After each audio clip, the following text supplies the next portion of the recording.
بسم الله الرحمن الرحيم من قناة نور الزراعة. أحييكم. النهاردة هنتكلم عن موضوع مهم، وهو تحميل محصول على محصول آخر أو زراعة محصول على محصول آخر.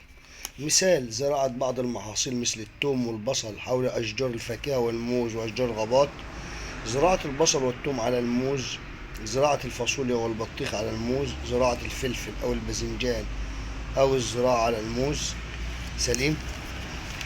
مع ملاحظة الرش الحشري طبعا ضد الفطريات وضد الأمراض. رش الفول البلدي، زراعة الفول البلدي على البرسيم، تحميل محصول على محصول آخر، زراعة الفلفل على الفراولة أو الذرة أو الباذنجان أو بعض المحاصيل في شهر 5.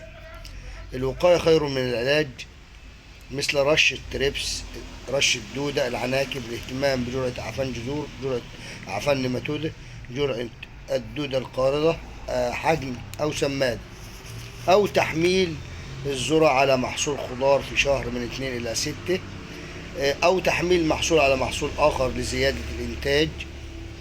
ماشي، بس الاهتمام بعملية العزيق ونظافة الحشائش. مثال الذرة على الخضروات، الفلفل أو الباذنجان أو الطماطم أو الخيار أو الكوسة. زراعة الفاصوليا طبعا على الموز، السمسم والفول السوداني زراعة الذرة فيهم، زراعة الذرة على الفول السوداني والسمسم. ولا بد من الاهتمام على الأراضي ديت بالوقاية، خاصة من التريبس اللي بيجيب الندوة العسلية، وأعفان الجذور، والدودة القاردة، الدودة اللوز الموجودة في الأرض. الغرض من زراعة التحميل إننا نهتم بالأرض ونجيب محصول إضافي. لكن بعض المحاصيل يفضل إن أنت ما تزرعش محاصيل محملة عليها علشان ما تلمش الأمراض.